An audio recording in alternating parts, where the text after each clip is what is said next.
In the words of famed American poet LL Cool J, it's time for war. Let the words wash over you on this Monday at Roosters. It's time for the live show. Brad Robinson is here. Are those gold pants? They are. Oh, how Indeed. timely. Indeed. This is Bobby Carpenter. He's just got a suit on. Are there gold No, pants in here? No. you know what? I've only worn my gold pants, I think, once in my life. I don't know if I've even worn my first two pairs. Maybe my 02 pair. I feel like I wore.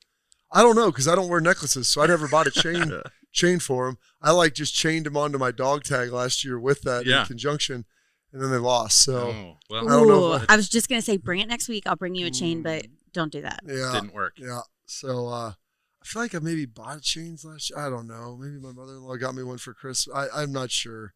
But I'm not a big jewelry guy. I know, but I think he should bring them next week after we win. Nicole, and I'll bring a chain. Nicole it Cox was right the here. chain. You've got a necklace on. You can add some gold pants after the Buckeyes. It was a silver necklace with a gold pair of pants. I mean, it was arguably the most tacky thing in the world. I don't think that goes together. That's what happened. No, it was bad. And I don't know if I've ever Didn't worn Fit my give you guys 04. an actual bullet? Well, we've got those. I could wear the bullets. Okay. Bullet's good. I actually had to, the sad thing is I have a keychain one and I had to take it off my keychain because whenever I would fly, they would have arguments with me. And I'm like, there's a hole in it. Yeah.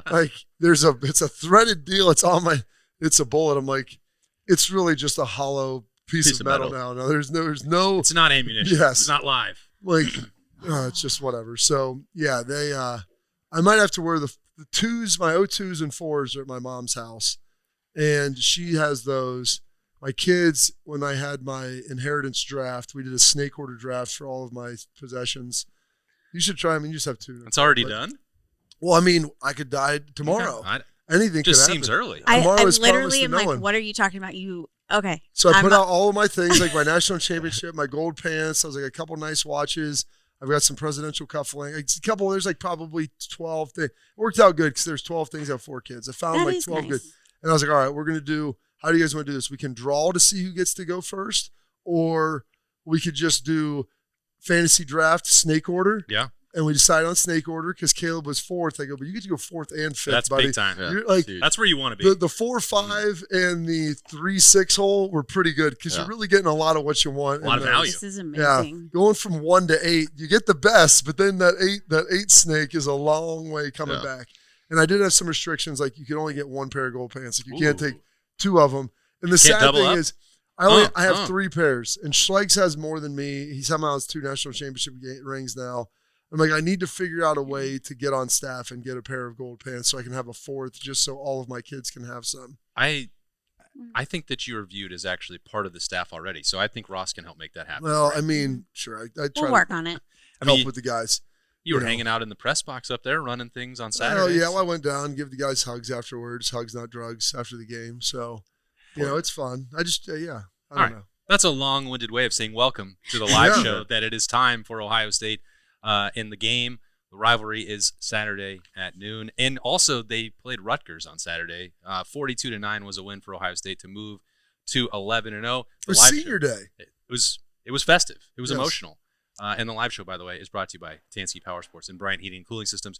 Nicole, what did you make of that emotional afternoon?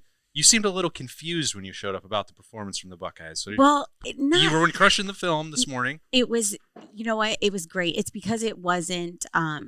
We just had a lot of moving parts. Let's put it that way. Yes. A lot of people in and out. Which I get set like, okay, these are our people. But I loved that. I loved that some of the younger guys were in there. And I also thought it was a little interesting, like Greg Schiano's demeanor. I thought like he was just standing in the tunnel, like getting ready to run out. And I just felt like he was like, oh, I really liked being here or something. And it was just, I don't know. I always find it interesting. Way better players than I do right now. The last time Rutgers. And he's so nice. He's so sweet. And I don't know. So 2 years ago, I believe, when Rutgers came, Greg Schiano, like 3 hours before the game, was just sitting in the south stands for like 45 minutes. Yeah. And I'm like, what is he doing? He wasn't talking to anybody. He didn't go down on the field with his team. It's like, makes my point. Makes me think that you're onto something. Like, I should have I'm never glad left. I brought it up. I wrote it down. I was like, I just noticed it like right before he ran out. It was just, I haven't seen that on any other coach's face. So because it's a great program to be at. So, sure is. I think Chip Kelly might have wished that he'd stayed. But well, maybe I think so. Analyst. Maybe he's coming back. Playoff analyst. There's an opportunity if he wants it. I think he'll probably take $18 million and go to the beach. Yeah, but do you think? Well, but here's the one thing. Just because he's not just a coach with Ryan, like they are a mentor. I mean, they've have a long history together. Not that he wouldn't want to take a week off or something, but Ryan's a pretty smart guy. I could see him making a call and be like, hey, Chip, why don't you come on back here for the final 6 weeks of this thing and see if we can put together a run. Yeah, I don't. We'll get you a pair of gold pants. I don't think it's off the table for him, but I would say the chances of Chip Kelly coming back for 6 weeks dramatically higher than full-time. Yeah, no, I'm talking about you just come on in here and just be a consultant. Tell me what you're seeing. I mean, you, Josh Boyer, not many people have like the resources that they would have to be able to help with Josh this. Boyer for Matt Patricia and Chip Kelly for Ryan Day. Yeah. Come back to the Ryan Day Reform School. He's inherited that title from Nick Saban. But I people talk like, I don't think that that's out of the realm. I mean, I don't know if he's on a flight coming here today, but you might want to go spend a week with Jill out in California. But save it for the playoff, Yeah, that's what I'm saying. I mean, he might even have some notes that he's sending over. Just they're wired differently. Those coaches, like he might be thinking about it. Didn't have the best performance in the game last year from a coaching perspective. Could be there. Could come back for it. Yeah, well, we'll get to that. What did you think about the challenge that Rutgers posed on Saturday, Brad? I mean, I have respect for Coach Yano, having played under him. It was an interesting game. Like it just felt off and slow at times. I thought Bo Jackson once again ran great. It was great seeing Caden Curry and Caleb Downs have senior days that you want to see guys have. I thought they were the highlights to me on the defensive side. And besides that, it was just just get through the week is what it seemed like. That's what the game looked like. I had a real spring game-ish feel. They're in the red and like the white kind of looked like a little spring gamey, and it was just the way I described it, just kind of clunky. Yeah. Like they covered the number. I've seen more exciting spring games. That's what I'm saying. But like they covered the number. There wasn't really any big plays. Everyone's just kind of sitting there like, all right, clock's ticking. Like let's get to the 000. And I was, sitting up there talking to Ryan. Everybody's complaining, like, oh gosh, it's this. I'm like, it's 21-3. We just scored to go 21-3. I go, we're going to look up and it's going to be 35-3, and that'll be the final score. Now there was two other scores, but like they've covered in 11 of 12 games this year, and the only one was a backdoor covered by Purdue at the end. So you win by the amount you're supposed to. You look less than glamorous, I would say, especially on offense. You got Caden Curry making big plays. Sunday. It was great to see those guys on senior day. Caleb Downs with maybe the farewell on the sack to Buckeye Nation in the shoe. So it checked a lot of boxes. But for me, I always kind of wish that I would have had senior day on Michigan. But like looking back now, there's so much that goes into this week.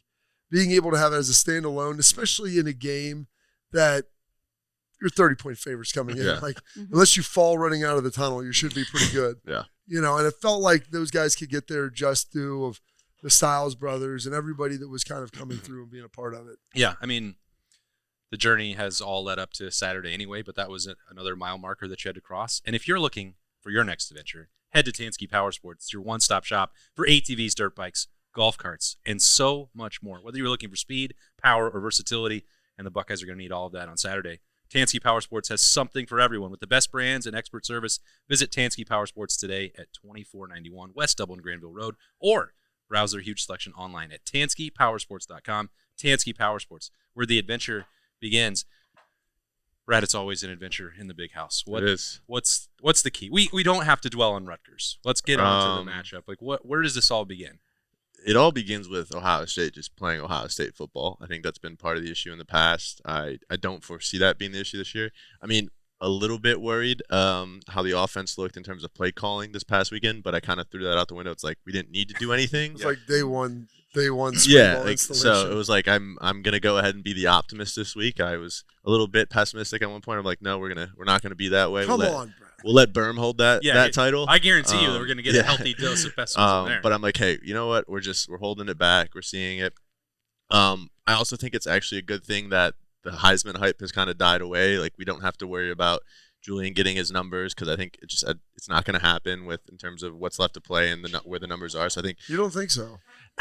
I mean, I think it could happen, but now I don't think it's like on the forefront of everyone's mind like it was going into the past 2 weeks. Like, I'm not saying it can't happen, but like the past 2 weeks, every Buckeye fan was out there arguing for him, and now it's just like, okay, just go take care of business, win the game. Yeah, and I think if he wins the next 2 weeks, the numbers. I think he wins it. Yeah, he'll win the Heisman. But that I think your point is that you don't have to spend all this time like stat padding or comparing it to Mendoza right now, because they're gonna go head to head. If you win on Saturday, which is the most important thing. Absolutely. And you have two, I mean, Indiana's playing Purdue. And I looked through all the scenarios. And the sad thing, these are crazy scenarios. Not sad thing, but like really, if Ohio State loses to Michigan, like their pathway into the Big Ten championship with USC losing to Oregon is very, very slim. I mean, they could play Indiana if Indiana loses. But if they lose, I think the craziest one was a rematch. They play Michigan. But Purdue would have to beat Indiana in that scenario, which, I mean, stranger things have occurred, but I'm guessing that spread's probably around what it was for Ohio State. $1 billion. And Signetti will not hold anything back. Oh, no. So it's nice, like you said, Bradley, that's not like, oh, he's playing for the Heisman. If he wins both, like, I think going into the Big Ten championship, should all that play out, then that'll be the case. But what I think is nice about not playing great heading in is there's the ability to coach off of that, and there's ability to keep that edge. If you go out there and it's 63-0 and everything, as my dad calls it, you're crapping ice cream, like everything works, like Caden Curry, when you like the Jack Sawyer play, Caden Curry, crapping ice cream. I mean, you get a strip sack, the ball bounces right to you. He scored, they didn't give it to him. It's a terrible thing. I go, for senior day, it would have been his first touchdown, I think, in the shoe, last game of the season. Oh, it would have been such a tremendous play. But there's a way to kind of lean into the guys about getting better. They know that they've got more out there, and hopefully your receivers are getting healthy. And so I think kind of how it went down, you got the result that you wanted, maybe not in the way that you'd hope to get there. Bob, I know you would appreciate this, and I know Nicole will love it. I talked to Caden Curry on the Notebook after the game on Saturday. He's like, "You scored. You got that taken away. You were robbed." He's like, "I would have liked to have it, but it just means that something better is coming." God. He's the best. What a guy. He is. 9 sacks, too. It's the lead of the team, I believe, correct? And I think it's just ramping up because I can see Nicole's notebook. It's different than my notebook, but it's got Caden Curry written all over. So I bet there's some Roosters. Is there a heart around Caden in there? Yeah. That's what I drove. So I do draw that in mind. Yeah. I don't always like to pick the most obvious one, person. I don't know why. I don't know. Buckeye Leaves are earned. I know. You like underdogs. You like the I do. I just love the underdog stories, and I would give a Buckeye Leaf to every single one of those guys. So it's like I'm trying to find a middle ground. But Caden Curry is definitely my Buckeye Leaf this week. And, Luke Montgomery played great. Yeah. Lorenzo Styles Jr., Lorenzo was just, it's sad, like, to see these guys, some of these guys go. But it was, like you said, Bobby, I think with it being a Rutgers game for senior day, it was just perfect because the guys really could take it all in, and it wasn't, shadowed by anything. Yeah. So let's see. Brad's probably got some Joe McGuire love for pinning him down on the one. Great punt. We'd love to see that. No Buckeye Leaf for that. Oh, okay. All right. Bryce West, if he's down, I don't know. I don't know. We've had some. I'll let you do it. I'll step in. With the punt, it's like really good punt out of that. That's one punt. It's the fun part about being an Ohio State specialist is the action it's few and fleeting, which is a good thing. But I'm gonna go here, kind of an obvious pick offensively with Max Clare. I just thought like we've had the potential from all year. He's had a great year, but this was the moment of all right, just step up when you needed, and it was great. Brandon Innes as well. Great pitch and catch for that touchdown there from Julian. So it's like, but Max Clare did exactly what we brought Max Clare in to do.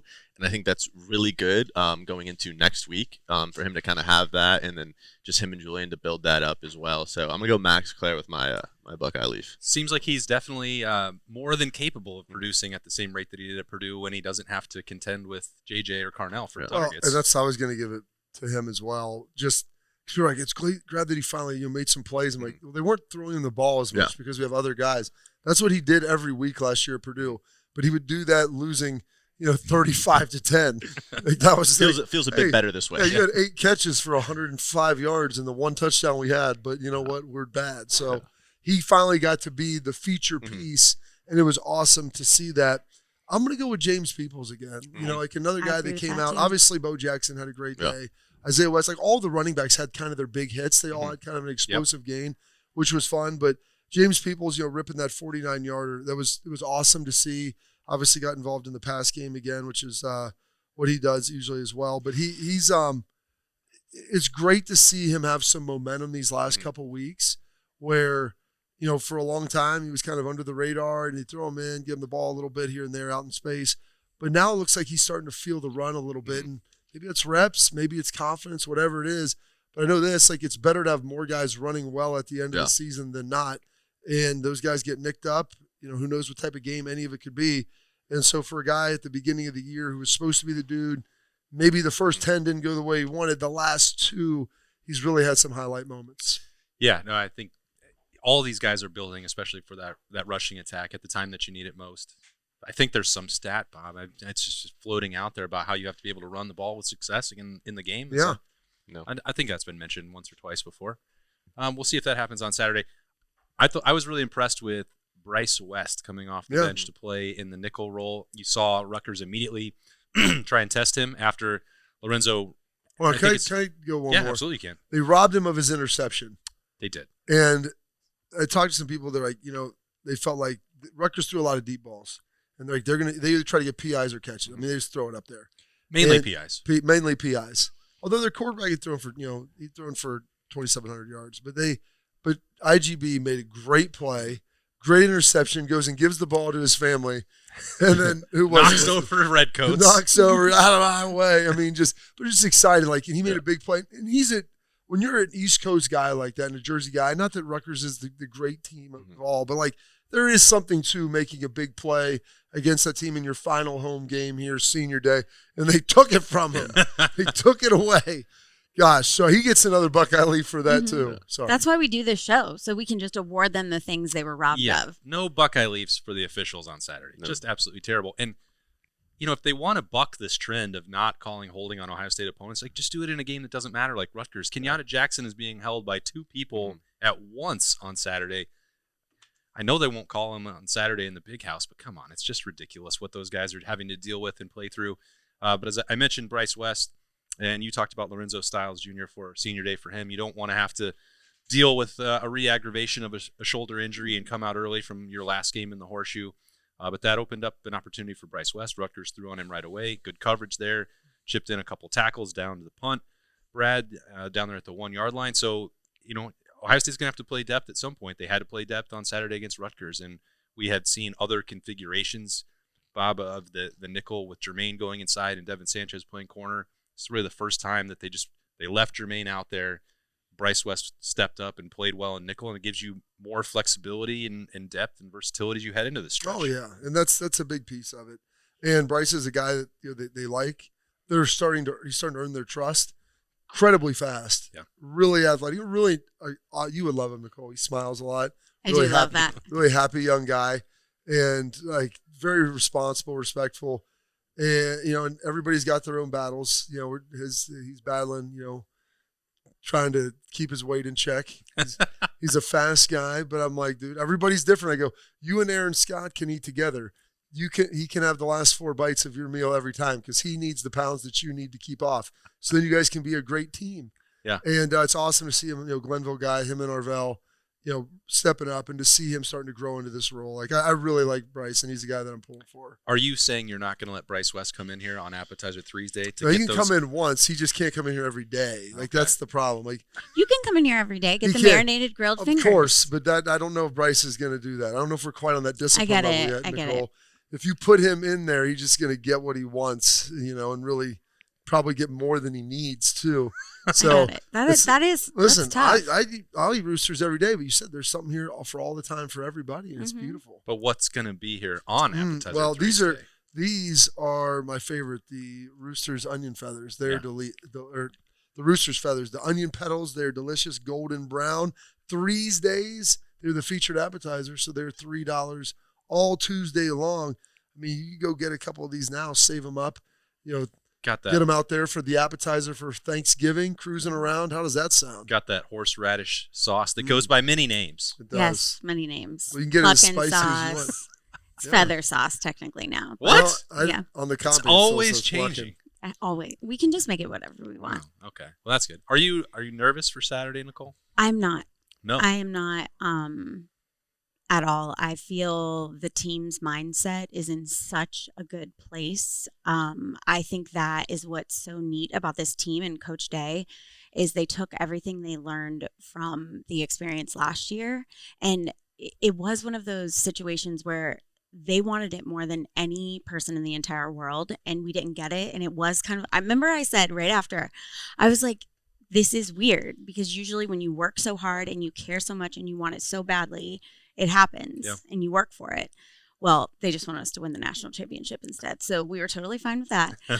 That's the beauty of sports, though. I tell you guys, it's not fair. You can do everything right and work your butt off, and it just doesn't work out. And that is like the cruel lesson that it teaches you, like to surrender the process and just keep working.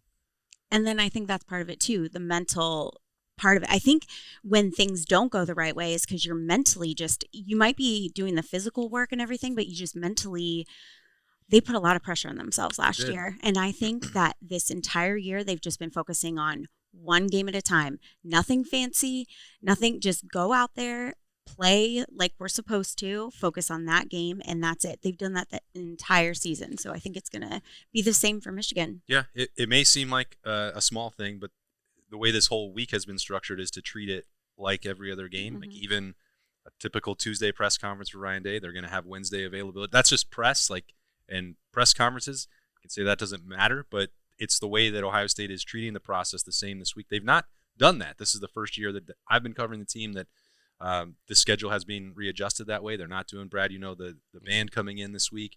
And I know that maybe not everyone liked that. Like, you should treat it like they did that. I know, but not. They did during the second off week instead of having a bunch of extra distractions, or maybe that's not even the right word. Activities. Extra pageantry to get ready for the game. And I think there's something to be said for treating this. It doesn't mean that they're treating it with less intensity or urgency, or that they don't want to win it any less, but the way that they prepare for every other game works. It's controlling the emotion. Yes. Seems like it's a smart thing to do. It is controlling the emotion. Emotion is what can make things go awry. So. Well, there's still going to be emotion, and there's still going to be fights on Saturday. At least I hope Absolutely. so. That's all the fun of it.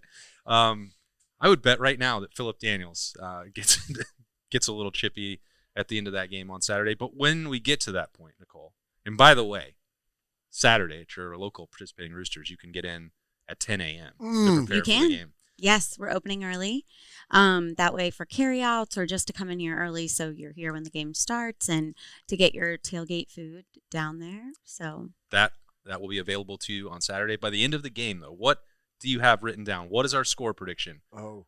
Guys, I'm really proud of this team. So and I know it's a big week, but I'm going to put 28-20. 28-20. Okay. Season high in points allowed. Yeah. But, you know okay, what? Don't let him I think I want to. Lack of faith in Maddie P. I'm going to change it. It's your score prediction, Nicole. Not I'm mine. doing 28-14. 14. Okay. Yep. 2 touchdowns. That's the circled one, so you know it's good. Well, she's going to be so. Oh, I really kind of want to go down to 28-7, but I'm not going to. I'm not going to. She's going to be so mad at me if it's 28-20 next week. I'm talked not. you out of it. You'll take it. But I don't know win. why I picked that. I always just look up what they're kind of thinking. But you're right. We've held them. We don't let people score on us. So they've given up 75 points in 11 games. Yeah, I mean, bonkers what's happening. Exactly. So I'm definitely going with 28-14. All right. Anything else that we need to know for this week ahead? No, it's just going to be great. Okay. You guys, we have the best team in the country, and it's going to be a great game. All right. Well, we're going to break down the game so much more after we take a quick break. We're going to have Birm in here as we roll along on the live show getting ready for the game. It is brought to you by Tansky Power Sports, Bryant Heating and Cooling Systems, and, of course, Roosters. It's a fun, casual joint. Hey, Buckeye fans. As the official wing sponsor of Ohio State Athletics, Roosters is kicking off an incredible giveaway you won't want to miss. This football season, we're giving away 12 ultimate Buckeye experiences. 3 drawings, 12 winners with prizes including tickets, sideline passes, and 3 trips to a Buckeye first-round postseason game. Go to roosterswings.com to register and see all the details. 3 drawings, 12 amazing prizes. Register today and every day. Roosters, a fun, casual joint. Precision engineering, rigorous attention to detail, A Bryant Evolution heating system is so well designed, it's as much of a joy to install as it is to use. Good to go. Bryant, whatever it takes. To make sure you and your home stay comfortable, contact Ohio Heating at ohheating.com. Welcome back into the live show. Birm is here, and Brad wanted to know if you were going to be optimistic or pessimistic right now. So let's get the vibe check out of the way. Regarding what? The game. It's Saturday. I'm going to be realistic. Oh, that's not an option. Which Please is to say that this is it's a game. You guys know. I mean, anything can happen in this game. Can I also have a pair of your gold pants? The fifth child. You're not related. You were out of the. You didn't get Not one of my You got kids. run out of the You will. didn't get a slot in the draft. I'm I sorry. know, I Brad. just really want. If I get a fifth pair, then Thanks, maybe that'd be great. I five. would really appreciate that. No, I mean, it's Ohio State, Michigan. Am I nervous? Of course I'm nervous. Am I anxious? Of course I'm anxious. Do I feel like my stomach's going to tear itself out of my body and then eat itself? Yes. It's only Monday. It's Ohio State, Michigan. I hate Because you live in Michigan. those. I hate them. I hate them. I hate them more than you guys do. More. I promise. Promise. It ruined my whole life when I was a kid. It ruined my whole life. Jeez. I mean, You're still here? yeah. Like, That's the way you are. but look how I am now. It's because of those years. It's because of John Cooper and those years in the 90s. They ruined everything for me. Hate them. I think people know that Birm and I spend a fair amount of time together. I would say the worst hour of my year is driving to the big house on Saturday of the game, or the hour from my house to the horseshoe on Saturday of the game. You are such a bundle of nerves for this one. Yeah, I would have thought at some It's point not it would. fun. It's not fun for me. This is like I Do you love feel this. better after the game or just relief if they win? Like, If they win, it is an exhale that I don't really usually have. But also, it's been quite a while since we've had that exhale, so it does start to weigh a little. there was heavier. a movie with Whitney Houston called "Waiting to Exhale." Yeah.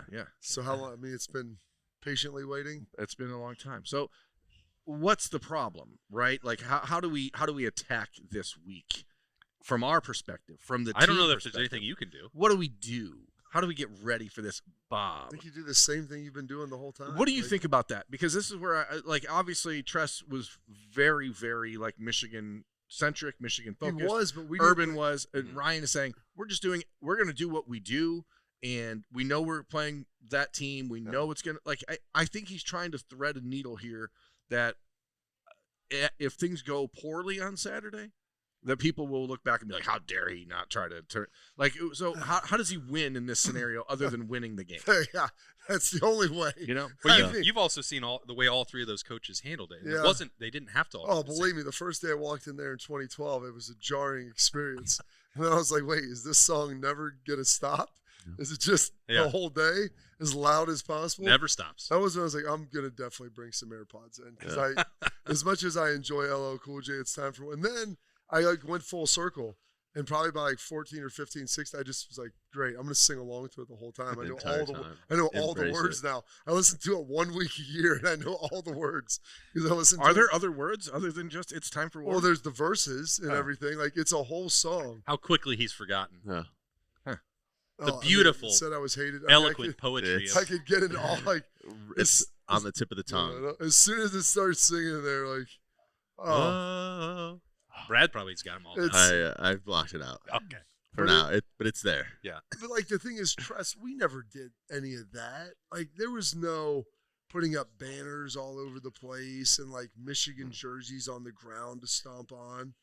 I mean, the biggest thing is we would do the band stuff. But I always tell people, this was pre-Thanksgiving. Yeah. So you also didn't, like, lose the day. the day of Thursday and, like, around there because it wasn't the time. So anybody, when former players get mad, well, they don't do senior hit anymore. Then I go, yeah, because you want to do senior hit on Thanksgiving when everybody just wants to get out of there? That's not really fair to the seniors either. Yeah. I go, I remember our senior day.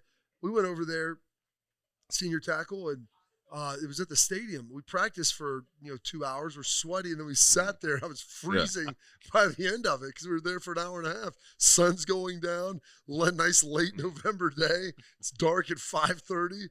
They had to turn the lights on, I think. So like they've changed some of that stuff up, and I don't.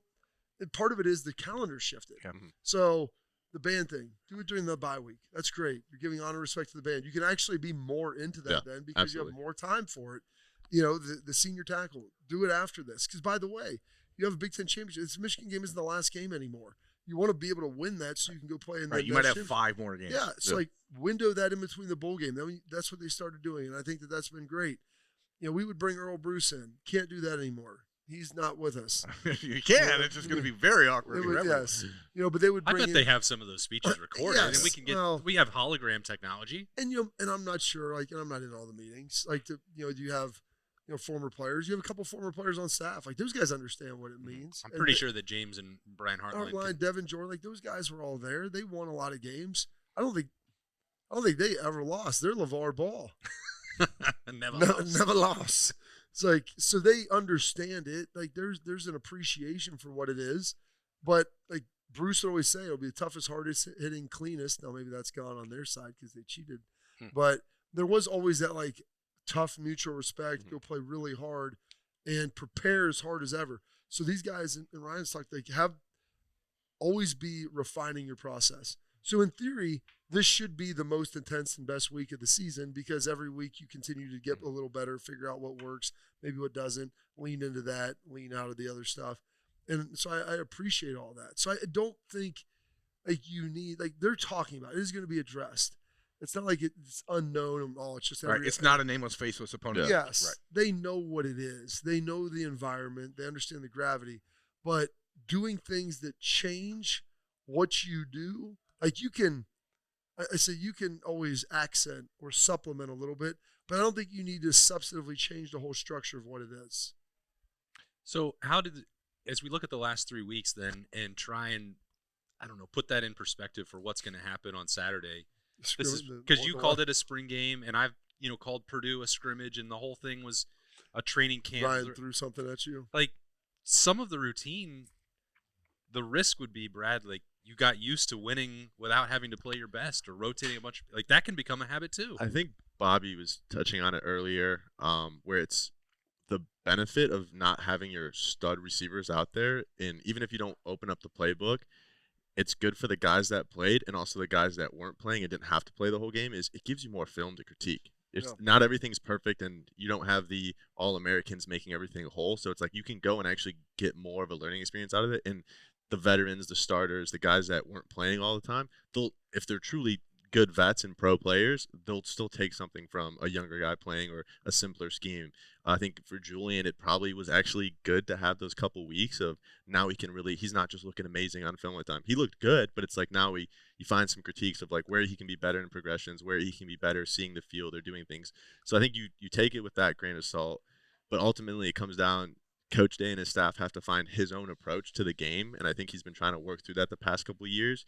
He originally started with the Coach Meyer approach, and I think that it worked in 19, 20, obviously happened what happened, and then 21 and 22. A lot of different factors there, but I think he's finding his own approach and each year he seems to be coming more into his own as a coach, even more than I think this past offseason. So I think I have a lot of faith in him and what he's doing to approach the game this year based on what he's learned in the past 12 months. The best thing ever is, I don't know if you saw the interview with Jenny Taff after the game. The All-American girl? Yeah, the All-American girl out there, and she's, whatever. As soon as the clock hits 000s, it's on to Michigan week, and she's like, our guys are excited. They're ready to go, start preparing. Well, what are they excited for? He's like, we'll start preparing for the game. But he said it with kind of like excitement and a laughter. Not that I think before, like there was a certain, I think some emotional baggage that he was maybe wearing in this this week that I think the national championship maybe didn't free him of all of that, but it did knock off a lot of it. Yeah. And so we can go beat anybody. I don't care who it is and what they look like. So we just got to go figure this out and go do what we do. Well, it's hard because the thing you hear people say, well, Ryan just needs to relax. He just needs to relax. Well, then they said he didn't care enough. So what do you want? Don't stress about it. Don't get uptight. Don't do too much. Don't get in your own head. Don't get in your head. Just relax, man. Have you ever seen Forgetting Sarah Marshall? Yes. When they're out there on the surfboards, like you got to do less. Do less. Well, now you're not doing anything. Now you're just laying there. You have to pop up. So that's what people are like. Well, Ryan doesn't understand because he's not from the state of Ohio, and I'm like, well, I did hear the guy say that outside of his father passing, this was the worst days of his life. So that would imply that there's a fairly high. I think he's got a little bit of skin in the game. That it matters a lot, and it does weigh on him a significant amount. So let's not pretend like that. And what I think also what he has said, and he said this after the game last year, and talking about being Buckeyes, like my kids are Buckeyes. Like this is really all they've ever known. Yeah. Like especially his younger daughters. Like RG's a little older, maybe remembers some other stuff, but they've grown up here. Like they've been a part of this. They've seen it. They've experienced it. Like this is who they are. And so while him and Nina may be from New Hampshire, like his kids they've grown up in Ohio. Like they're Ohioans. And RJ spends every day with the Ohio State football program and like with the players, and it's not like the family doesn't feel what this game is about, and now you have to go out and play it. So like what has to happen this preparation, these couple days, what do you have to fix from what you saw on Saturday? Saturday was weird. Saturday was a weird game. Yeah, it was clunky. But it wasn't, was it? But it felt like, because you didn't see Carno and JJ catch like the long touchdown. But like Rutgers had 70 yards through three quarters. They had 200. There was nothing clunky about the defense. 140. Whatever. 147 total 77 in the fourth quarter against the backups. Ohio State had 430 yards, averaged 7.2 yards a play. 250 on the ground. Like, yeah, you'd like to get the run game going. I'm like, well, what is it? What more could it do? They averaged 7.2 yards a play. Julian was, they only had average 6 third downs. Right, like they were 3 for 6. It was like, not, that can't be right. It was not a game that like you watch it and you're like, this doesn't feel good. And then you look at the numbers, you're like, well, actually, Rutgers had 1.7 yards a carry, and people are like, oh, Rutgers was running the ball over. I'm like, what are you talking about? They hit a couple runs. They had 1.7 yards a carry for the game. Like I understand what you're saying. I looked at the numbers because like, man, I feel like they got a little more than that, but there was a couple runs that hit in the fourth quarter. I think that's what's happened with this defense, Bob, and the standard has been elevated so much. It's like if you get a 4-yard run, if you give up a first down, it feels like they got what is happening here? Like it's become just normal that the best you're going to get is 1 yard, and Caden McDonald's going to throw you to the ground. And like if you try and run up the middle, I caught myself thinking that on Saturday.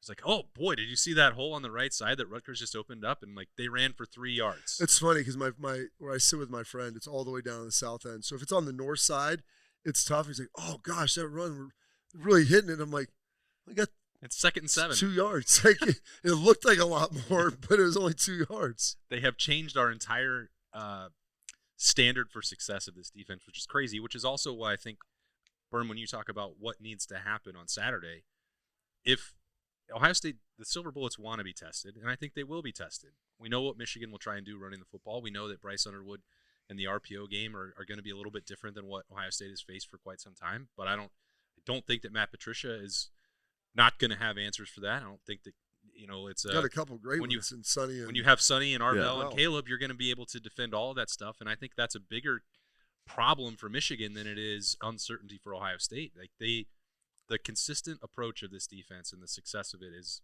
unlike anything I've ever seen. Now, do they have to validate it in the game? Of course, but I sure would be surprised if they didn't. Got a lot of guys out there that have experienced a lot of it before, and I think also the experience of them winning the national championship last year, knowing what it was like being up against it, kind of maybe the freeing of a little bit of this, because those guys, the players wear it the same as the coaches. Yeah.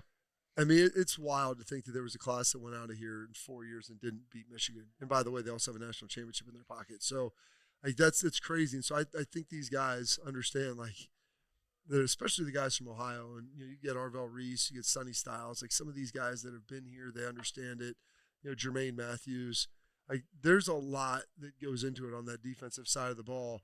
And for Michigan to win this game, like they've got to be able to run. That's what last year just got a little leaky. Like regardless of what the offense did. It got leaky in the fourth quarter when you needed to get a stop. You needed to get a stop. And believe me, Jack Sawyer made it. Like they made some great plays, but when you need to get a stop, and that's what happened the year prior in 23. That's what led to them getting a couple first downs, then kicking a field goal, which changed the dynamic of everything. So, that's all part of it. And I feel like this defense here, Matt Patricia being new, and maybe his relationship with the guys, I guarantee you they're talking about it. And then also like with Josh Boyer coming in, who like people kind of discount his ability to scout and understand what's going on is huge. The trust he has with Matt Patricia and like back and forth, but also like he's a guy from Heath. Like he gets it, he understands it, And he's like, this game is important. It matters. I'm from here. I know. I get how much it is. He's like, but just go win. Like, he's like, what are we doing? Like, just go out there and play. Like, there's a couple things that they could have done last year that would have changed the things on defense. Like, make 2 field goals? Well, not make 2 field goals, but he's like, defensively, that would have stopped some of the rushes. He's like, we're going to do that. I mean, it really just came down to one play where Jack had the guy in the backfield and slides off. So you go into this. I think there's like a very good chance this is a 3 linebacker game most of the day. And so how Michigan is able to attack on the RPO game, I think this is like a huge game for both tight ends, like Ohio State's tight ends, and for Marlon Klein and Michigan. I think that will be a deciding factor in this game. But like, there's so many things where you look at it. Last year we talked about it all week. Ohio State was 23-point favorite or whatever. All week long, though, I'm like, there's a very clear path for Michigan to win this game if Ohio State plays narrow but clear. Right. It was not going to be easy, but like it required Ohio State to do exactly what Michigan wanted, and they did. So how does that not happen this year? Because now, especially with the questions about Carnell and Jeremiah and whether or not they're going to go or how this is going to happen, I would anticipate one of them will go for sure. I think both will probably play. If it doesn't. And Ohio State has to get into a 3-and-out, run game, pass to the tight end, like 10-7 type game because maybe it's snowing, maybe whatever else is going on. A little snow, but I think the weather's going to be nice. It's going to be 30 degrees and snowing. That's fine. That's not nice. It's better than last Tuesday night when I was at practice. It was 40 degrees with pouring down 50-mile wind, pouring down rain. Okay, I accept your point. That is worse. So I'll go. I think Matt Patricia is the perfect coach to have for this game. He has no memories of this game. Like, he doesn't have the Jim Knowles weaknesses. But then also Knowles was going into 23 and 24 with very bad 21 and 22 and 23 games under his belt. So he was probably freaking out. I also think just the way Coach Patricia approaches coaching, his relationship with the players, he's very also just calm and calculated. And I think that's what you need from this position. And also, he has a little bit of angst with the people of the state of Michigan. So I think he's going to know that and feel that. So he hasn't. He has mentioned that several times. I think that's going to be great. And he's someone I would trust to use like that because he just seems so calculated and he's a very intelligent coach, and that's what you like to see. And I mean, Bryce Underwood, I think they're going to just try to run him at us the entire time. And we have the linebackers, like where a running quarterback doesn't worry me. Oh, that's the linebackers we second have. Level. Yeah, it's when you start talking about Peyton Pierce being a dude, it helps a lot. Yeah, because now it's not trying to find somebody. All those guys are experienced. He played a lot. Caleb, like the 4 second level guys, their ability to tackle, close distance and space is huge. And there is something else, like with Matt Patricia, you see the relationships. You saw, you're down the field, Birm. Him giving those guys hugs. He's a hugger. The field. Yeah, I mean, that's what he is. Like, and when you have a relationship with your coach, and this is the thing that, like, with Jim Knowles, and it's everybody, it's their personality. But I always like playing for emotional guys because I was an emotional guy. And there's something to it when your coach. You were? Yeah. Am, I don't know. Better now than was. The pendulum is at least tightened a little bit. But let's talk about it, Bob. Yeah, it's I don't talk about how he's tightened. But let's talk about oh no, B-Rad with the good job. It was there. Good job out of you. But I appreciate it because that gets me back on track here. But when your coach comes to you and is like, we need one this strike, we need one. And for him to go to like Arvell or Sonny, like Caden, like this is when we need it. You got to go make a play, and and you have that connection to them because you know it matters. It matters for them. It matters for you, and like you're all in it together. So like that connectivity, I think, does provide a lot of strength in this situation. And somebody asked me over the weekend, it's like, I don't know, the last few games just hasn't felt like Arvell's been making the impact because they've been pulling him out of the game. And I was like, just wait. Like they didn't. It's the same thing with Jeremiah and Carnell. It's a different scenario entirely in terms of injuries, but it's like. But like you don't have to go fully activated alien to win the last 3 games. You get beat up playing linebacker. Like there's everybody's battling stuff, and so it's like, all right, does he need to be in there? No, let's still out there on punt return duties. He's still on punt. But let's get Riley Pettijohn. Let's get Peyton, and like Peyton, you go run the defense now, and like does a great job with it all. And so that's been a huge asset to it. He'll be listen. He's a Cleveland, Ohio kid. Like it's interesting. I mean, they get it all. Like so many of those guys have come down here and had that success. Like believe me, he understands it. I think everyone will be upset if I don't have you follow up. You said you expect, and I've said it multiple times, but people don't want to. They don't want to believe me. That's fine. That Jeremiah, I fully believe he will play. Yeah. I am not going to make a prediction one way or another over Carnell because of the nature of that injury, and it's unpredictable. Yeah. I'd be stunned if they didn't have one out of the two, and I think there's a very good chance they could have both. I would echo that.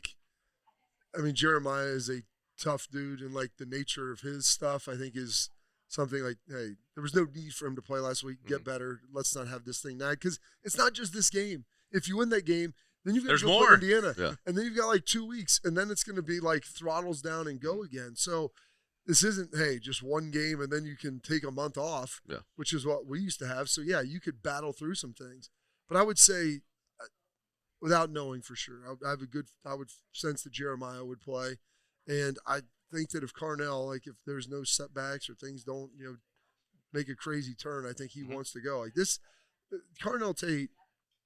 I had all these people messaging me about, he's out, his agent's saying whatever. Like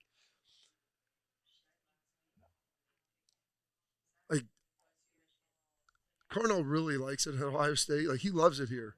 He has a great relationship with his teammates, a great relationship with his coaches. I think the passing of his mother, like it really, it strengthens that. Like he's not a dude that's like, and now that I'm going to be a top 10 pick, like deuces, like I don't need to play anymore or do anything. That's not him. And so I'm not going to sit there and promise people that he'll be out there. But I think if he can go, he will be going.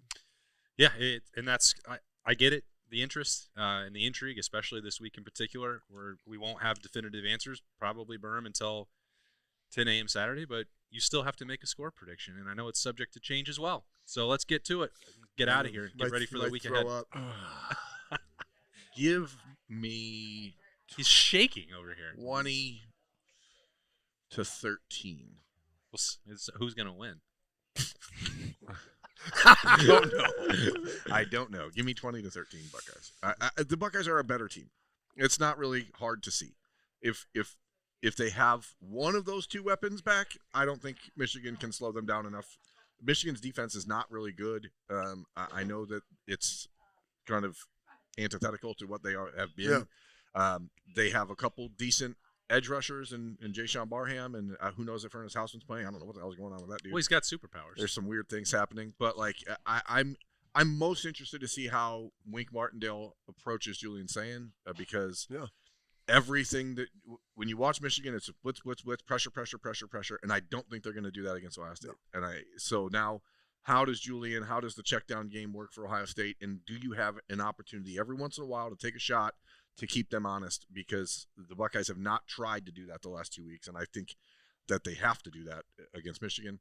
But I'm really fascinated to see how Martindale tries to handle Julian. Brad, what do you expect?